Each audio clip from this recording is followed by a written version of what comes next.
Hello and welcome to the Matt's Movie Reviews podcast. I am your host, Matthew Pejkovic, and this is episode number 607.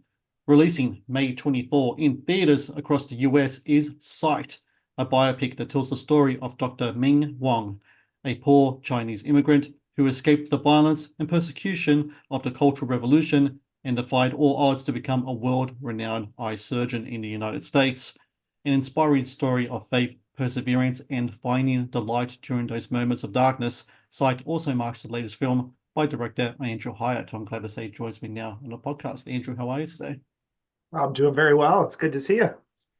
Well, it's very good to see you as well. And look, Sight, it's one of those movies I think it's another hit out of the ballpark for you because I've been a fan of your work. I've seen to you outside our recording here. I've been a fan of your work ever since I saw Poor Apostle Christ, and I've seen a lot of your movies since then. The Blind, another one that you did as well. Sight here, though, this is it's really interesting about movies like Sight is that what I love about the work that I do is I come across stories through these films I never heard of before and introduced to these people. And movies is the way for me to kind of get into like the history of these people, who they are, what their role is in the world, and what they do. And Dr. Ming Wang, I think, is one of those guys who definitely is like an incredibly inspirational figure. But what about for yourself? When was the first time you heard about Dr. Ming Wang, and how did you know that this was really his story is one that'll work well in the film medium as well? Because sometimes those things don't really translate. Mm, mm.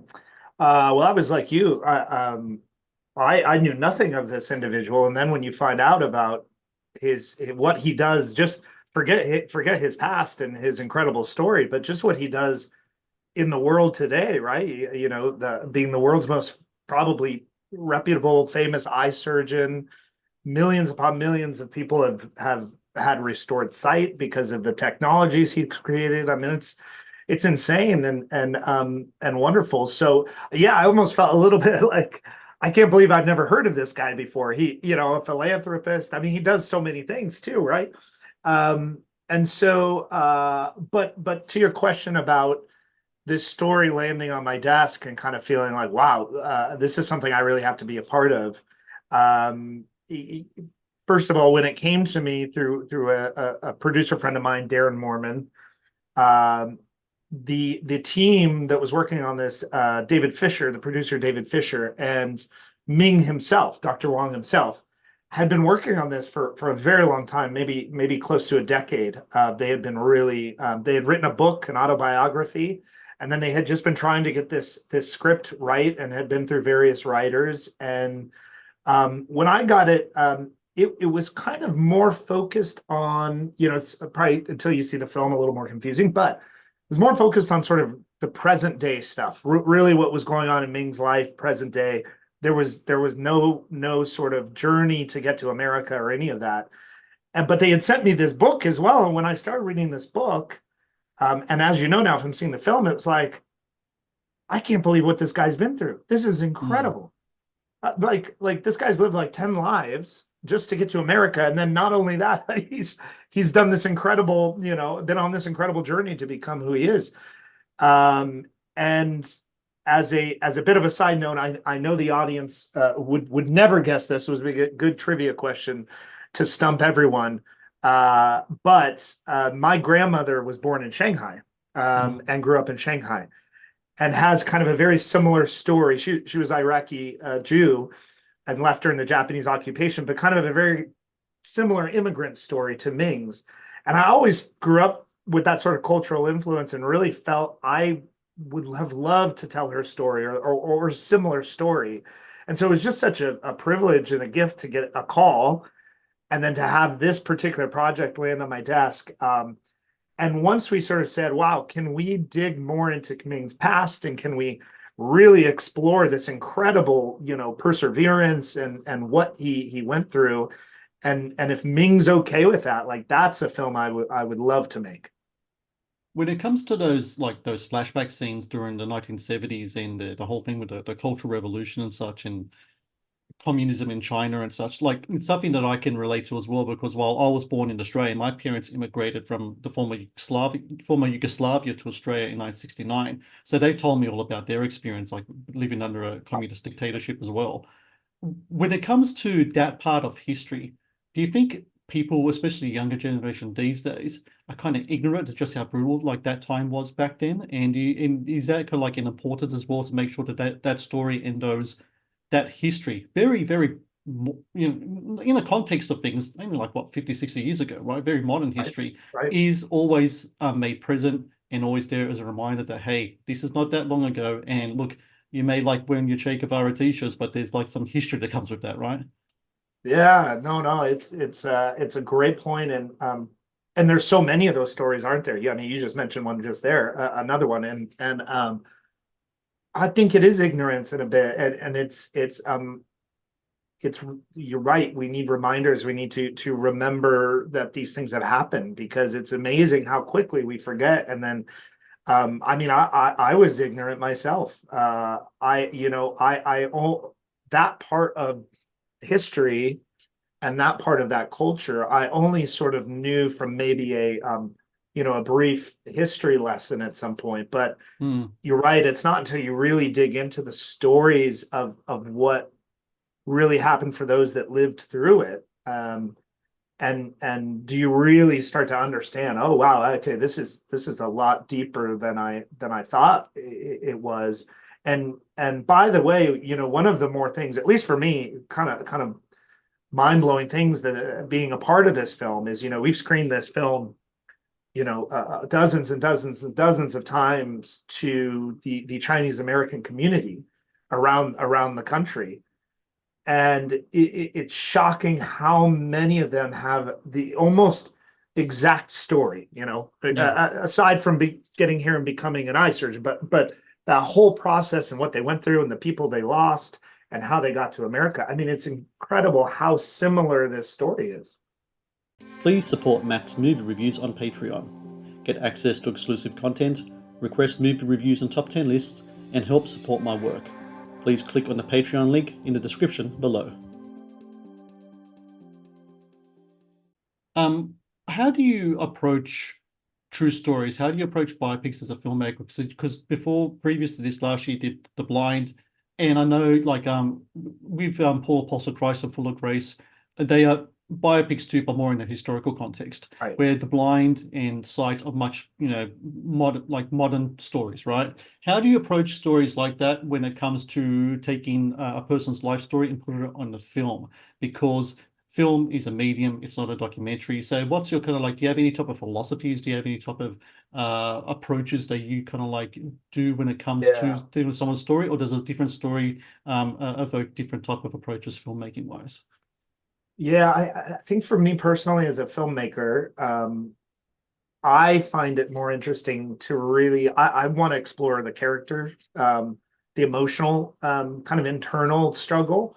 Um, I find that a little more fascinating than trying to kind of A to Z somebody's bio, just kind of Mm, like, okay, let's hit the events and let's really do it. And there's beautiful biopics that do that. So I'm not saying that's what wrong or right. I just find it personally more fulfilling and more creatively engaging to I just want to know who is this person, and so that's probably why even my plots tend to maybe focus in an arena that you wouldn't maybe normally think. For instance, like you mentioned, Paul Apostle of Christ. To the decision to start with the end of Paul's life in prison in Rome, right? It was because I felt like at that time in his life he would have obviously he would have truly known who he was, right? That mm. was the end. That was the joyful, peaceful, content man at the very end of his life, not at the beginning. And obviously you can kind of go in flashbacks and stuff, which I do a lot in The Blind. I know and kind of learn more about these characters. But yeah, I want to emotionally connect with them and emotionally understand them. And to me, that's where I think that the philosophy of the process starts. So that's kind of what I'm looking for always at the beginning. But as you can imagine, tons of research trying to squeeze a life down into 2 hours, like you mentioned, the medium is it's is difficult at times, very difficult. And so you start to really prioritize. Okay, is that interesting? Yes. Is it the most interesting? Maybe not. And you try to slim it down to a place where an audience can leave not feeling cheated. Like, okay, I did see a life happen on screen. But like you said, there's just limitations to that. So but yeah, I love the characters. I love the fact that these people really existed and are real humans, and went through these real events, is fascinating to me. The other thing about Ming's life story, which is really important, especially in the context of the film, is like how to present the medical procedures as authentically as you can. I mean, because this guy, like we said before, world-renowned eye surgeon, like 55,000 like surgeries done. But his thing was like laser physics, right? That was like where he got a PhD Right. and he's got patents and stuff. One of the things that he invented that you show in the movies that and amniotic membrane contact lenses, right? That he invents to help this young girl from India who like had what many people thought was irreversible damage in regards to her eyesight. When it comes to that kind of part of it, do you have to take like a crash course and kind of like the science in there? Is Ming there with you to make sure like, hey, make sure he says this, make sure he says that to make sure That that that part of it is as authentic as can be? there is no way this film would have happened without Ming, the real Ming, being on set every day and helping us with all of that, the terminology, I mean, and I'm sure they don't mind me anecdotally saying this, but Terry Chen and Greg Kinnear have no idea how to operate or to even act in a surgical room. Mm, So it was a lot of Ming saying, okay, well, you just touched that, and now you touch this, and now everything needs to be resanitized. You can't do that. Don't, or even, the eyeball, it's like, again, anecdotally, they made us all take a test the other day, kind of it was an eyeball, and it was how many things could you actually name in the eye? And I mm, think, between Terry, myself and some others, I think we scored a combined average of about 20% or something. wow. So we needed Ming, and he was incredible. What a resource. And you know what? Just even beyond the medical thing, I mean, to have the guy that lived through all that there to kind of help, in those flashback scenes, right? And say, oh, yeah, I remember what the room looked like. I remember that this happened and this person came in and then they said that. I mean, that is invaluable stuff for a film. The Matt's Movie Reviews podcast is brought to you by TeePublic. TeePublic is the world's largest marketplace for independent creators to sell their work on the highest quality merchandise. With over 1.2 million designs, TeePublic is sure to have something you love. When it comes to Ming and his life, especially his faith journey, I find it interesting that when it comes to like a person kind of like Ming who has like a special set of skills, to borrow the Liam Neeson phrase, do you think he views his life in regards to that context as sort of like vocation? In like that is it to him? Do you think he views it as purpose driven, God given in a certain way? Mm. Because I myself am a believer that God has bestowed everyone with some type of purpose or skills or talents. It's up to us to kind of find a potential of that and to work on it and to craft it and to and seek it. But we all have that kind of thing. Do you think he views his skill set in regards to his context of an eye surgeon, and especially considering the miracles done through his hand in such? Yeah, I think for a very long time he did not. I think for a very long time he truly believed that it was his hard work and his own efforts and his own, that is how he got to where he got. And not to say anything bad about hard work and effort, you absolutely need that. But as he's grown and matured in his faith journey, you're right. He has sort of reflected on not only his medical side, but also just the providence that led him to America and kept him alive, and all the coincidences, if you want to call them, as we know about, I think are true providence that helped him move from one thing to the other. I think now he very much reflects on that. And one of the big moments was, and I won't ruin anything for the film for the listeners, but you know, he wasn't all, he has a very big moment where he's not successful in his Mm. own efforts and skill sets and all that. And I think that really changed his perspective and really hit him really hard, where he realized, okay, not only is it hard work and a skill set and I have to be an expert at this and study and do all these, but I need there's got to be something else, I need God to take over at some point and help Yeah. me, or help this situation. So yes, I would say now there is a feeling that he knows that God absolutely inspired, or the Holy Spirit kind of moved to help him create these things and help him do what he does. And he's just got such a joy now about him. He doesn't have that, like, I'm a doctor, I do this. He's just got this lightness to him, and it's beautiful to see. When it comes to yourself, Andrew, and it comes to your skills as a filmmaker and the stories that you tell, what stories do you like to approach? What stories move you? And also, do you find yourself kind of like being called to make sure we can tell these stories to people? Because as I said before, I think it's kind of important that people kind of embrace the skills that they have, and whether it be eye surgeon or filmmaker or whatever else in between, I think it's a real kind of I think everyone's called to a certain life in many ways, and I think for yourself as a filmmaker, especially when it comes to your faith-based projects, is a very I think you're doing a really great job presenting a lot of these themes, a lot of these through these films and these stories. I love it. Can we pause for 2 seconds? Yep. And it won't go against the time. I need to plug my computer in, or I'm going to lose you. Okay, go ahead. Oh yeah, sorry. I'll be right back. All right. Okay.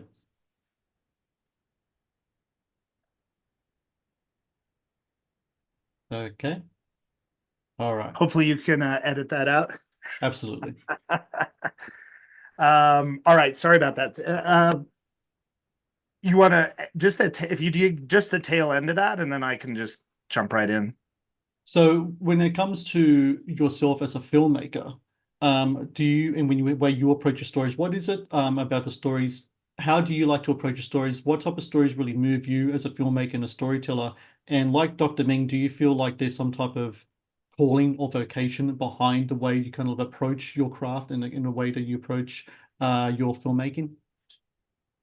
Yeah, it took me a very long time, but I do kind of understand now that I do feel a purpose to it, a calling, and it has helped me kind of narrow down. I think the types of films and the types of stories that I get really passionate about and interested in, and I think for me, kind of pairing those two things together, of like, okay, these are gifts and a calling that I've been asked to kind of fulfill or pursue. But why? Like, what am I trying to tell the world? What do I want to speak? And for me, I have this heart for, I just really want to understand more about the human condition. I really want to understand who we are, and why we're here, and what were we created to be. And I believe there's a bigger power behind that. And I think that, so the stories, I love anything that wrestles with good and evil in a real way. I love anything that kind of wrestles with the, like, raw, authentic struggle of life that we all can relate to. And that's one of the beautiful things about Sight, is a true, yes, it's a Chinese immigrant story, and yet because he's human, there's so many relatable things in there that I think it doesn't matter that that's not your story. You will find things that you relate to, just because this is the journey we're all on, right? And maybe we don't go through the same events or this, but we all have trauma, we all have trials, we all have difficulties, we all want to believe in something bigger than us and better than us. And I think, so these stories that really kind of explore that, that's what I'm looking for. And I know that it's come a lot now in biopics or biblical, but I think that the more and more as filmmakers we can just help people on their journey. And by the way, that doesn't mean everything has to be positive and have a happy ending. I think there's some incredible films that are dark and gritty, but they show you a side of life that it's a cautionary tale, or it's sort of like, oh man, I need to get my stuff together because I don't want to end up that way, or I can't, so I think any of that stuff right now is just so wonderful. And there's so many stories out there that people are going through that I think we need more filmmakers to tell those. The Matt's Movie Reviews podcast is brought to you by Amazon Prime Video. one of the best on-demand streaming services available. Amazon Prime Video features exclusive Amazon originals as well as popular movies and TV shows. Watch Amazon Prime Video anytime, anywhere. Well, I think that the audiences are definitely kind of reacting, because I think for a long time there's been a thirst for that kind of filmmaking. I definitely think, like, especially like just myself as kind of like a Christian, and looking at kind of like the rise of kind of like the filmmaking, because I've been covering faith-based films for a very long time now. In the last several years, just seeing the rise, not only in regards to the quality of the filmmaking, but also in regards to the box office numbers, the critical acclaim, etc. And like faith-based filmmaking, I think for a long time, maybe like especially during like the 90s and such, was seen as kind of like, the ugly stepchild, and no one really wanted to acknowledge, right? But over the last several years, movies that like this movie's coming out for Angel Studios, a great work they're doing, Kingdom Story Company. You work with Affirm Films as well, with Paul Apostle Christ. What's your kind of reaction to seeing kind of like how that particular part of the film industry, and also TV as well with the shows and such, Yep. how the quality has not only changed, but also the reactions from audiences and critics as well have kind of changed as well, in regards to that, this kind of like this transition from ugly stepchild to, like, prized pupil. Right. I mean, you said it. I think that the biggest change that makes me very happy is the quality of the films and the storytelling. It keeps kind of, the bar keeps getting raised each time. And so, because I think you're right, I think we've always known the audience was there. Yeah. I mean, it's pretty simple to kind of, I don't know who's in charge of the studios, metrics on the demographics in this country or around the world, but it's sort of a no-brainer that there's, I mean, technically there's 2 billion people, right, out there that want faith content in a way. Yeah. Now, 80% of them may not be able to go to the theater and see it, but there's clearly this massive, worldwide audience. And so it is exciting that they're finally starting to realize, oh, the quality is getting better. The audience keeps showing up. Maybe we should get involved in this. And my only hope is that they allow the filmmakers and the storytellers who know their audience to keep telling the stories, right? Instead of coming in and saying, okay, I'm Netflix and I want to do a Bible pick, but here's the notes, and then you got to do it this way. And as you'd look at those and say, okay, well, you just lost the audience. They're not coming to that. Yeah. And so that's my only hope, is that we continue to kind of grow this audience, grow the quality and the amount of films every year, but we're still allowed to be the ones that tell each other our own story. This is our story. We know this. It means everything to us. So let us tell it. And you can keep making money off of us. That's fine. But let us tell our own stories. Well, you are a part of a group of filmmakers now that have been doing such a great job in getting those stories out there. And Sight is another one of those examples of one of those kind of great kind of like faith-based biopics, but it's more than that as well. It's an immigrant story. It's a story about perseverance. It's a story about innovation in many ways as well. I just got to really recommend everyone, May 24, when it releases in theaters in the US, everyone go watch Sight. I think it's really important that people watch movies like Sight, because the more the people with more butts in seats to see movies like Sight, the more stories like Dr. Ming Wang's will be out there for everyone to see. And Andrew Hyatt, I thank you so very much for your time today. Congratulations, man. You did another great job here with Sight. Like Appreciate I said before, been a fan of your work for such a long time, and it's been a pleasure talking. Hopefully, when the next one comes out, we get to talk again. I love it. I love it. Thank you again for having me, Matt. Thank you for watching the Matt's Movie Reviews channel. Please subscribe for more reviews, podcast interviews, and exclusive content.